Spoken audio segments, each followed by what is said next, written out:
I'm joined today by Dr. Gavin Ortlund. He is a visiting scholar here at Reasons to Believe. Gavin, we hear a lot about the new atheism. Christopher Hitchens, for example, was a very articulate critic of Christianity. He posed the idea that does religion poison everything? How would you respond to a criticism like that, that religion really brings down all of society? Yeah. Well, I remember hearing him make that appeal in a debate one time. I think it was a debate with William Lane Craig at Biola. Yeah. Exactly right. Yeah, and I remember thinking that was one of the parts of his presentation that does have some rhetorical force, you know, because he's able to point to things that sometimes have been done in the name of religion that really have been terrible. And it reminded me of watching the documentary by Bill Maher many, many years ago called Religulous. Yes. Skeptic. Yes, and harsh critic of religion. Yeah. And his documentary way back in the day, Religulous, has a similar kind of appeal. He sees religion as this kind of toxic presence in human beings. And I've always thought that there's a real danger of being simplistic in treating religion as a singular phenomenon, rather than looking at all the breadth and diversity that is within religion, because religion is an incredibly complicated thing. I mean, almost all human societies have been religious in one way or another, going back throughout history. So in a way, religion is as diverse as human beings are. Yeah. And with each case of religious violence, I think it's helpful to say, okay, is it religion as such that's causing the violence here? Or is it the particular religious ideas that are at play in that time? And so I would say a more responsible way of looking at the world, I think, is to critically distinguish between different kinds of religion. A lot of religion is bad, a lot of religion, I would argue, is good, and then there's a lot that's kind of moderate, kind of the mushy middle, that's not really necessarily good or bad, it's very bland in its effect.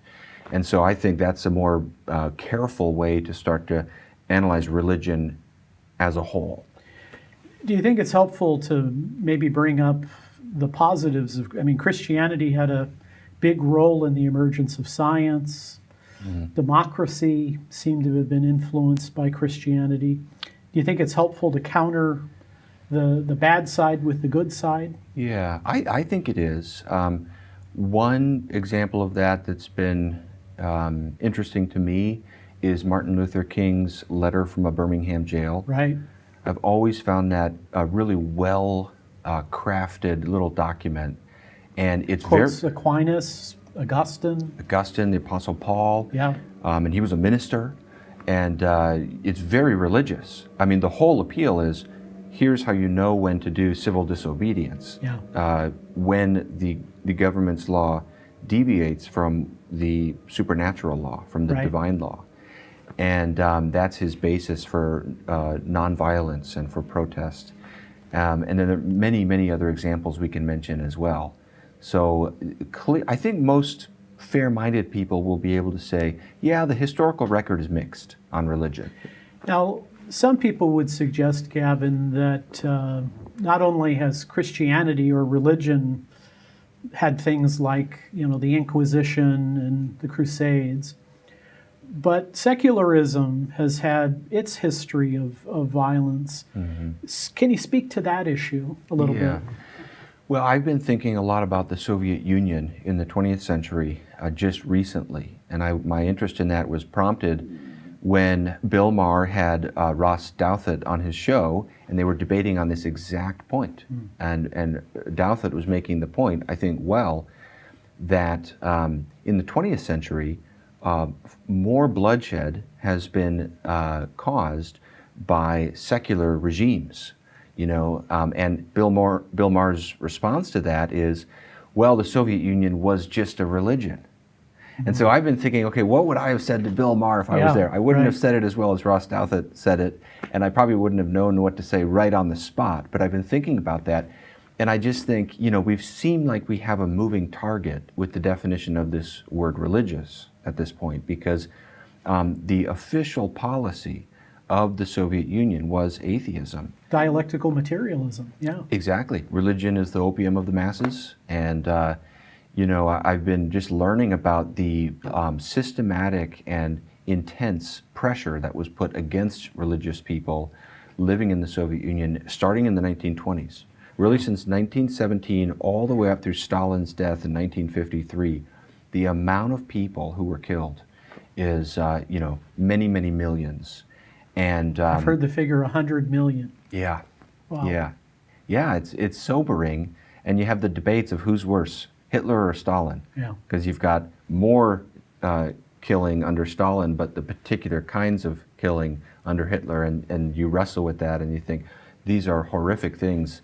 The amount of Russian Orthodox priests who were shot in the year 1937 alone. Just that year alone is 85,000 Incredible. priests. Wow. That's clergy, Yeah. 90% of all churches, synagogues, and mosques were shut down by 1940 in the Soviet Union. Yeah. So there was this systematic effort to suppress religion. And Alexander Solzhenitsyn, when he won the Templeton Prize, he's giving his speech in 1983, he catalogs so many of the atrocities that happened in his own country, and he suffered personally. Yeah. And he says, all this has happened because men have forgotten God. Wow. I've always found that just a powerful point to consider. And to my mind, that's a huge caution to those who are saying, oh, religion's the problem of the world. And I'd say, no, I think the problem is evil. And evil has different expressions. Some are religious, some are secular. You mentioned in a previous discussion we had about elitism. What is that element? I think the idea that religion poisons everything can very naturally lead to a kind of cultural and chronological elitism, where we're thinking that we few here on the far side of history in the modern West see reality better. This poison's been everywhere throughout human beings, through all of human history, because secularism is a very rare and Western thing. It's not very common in pre-modern times. Yeah. And so I think there's a real danger of this perspective leading to a kind of superior perspective that our culture sees the truth better than Eastern and pre-modern cultures. I think C.S. Lewis would refer to as chronological snobbery. Exactly. Yeah, I think that's a danger that this viewpoint puts you in.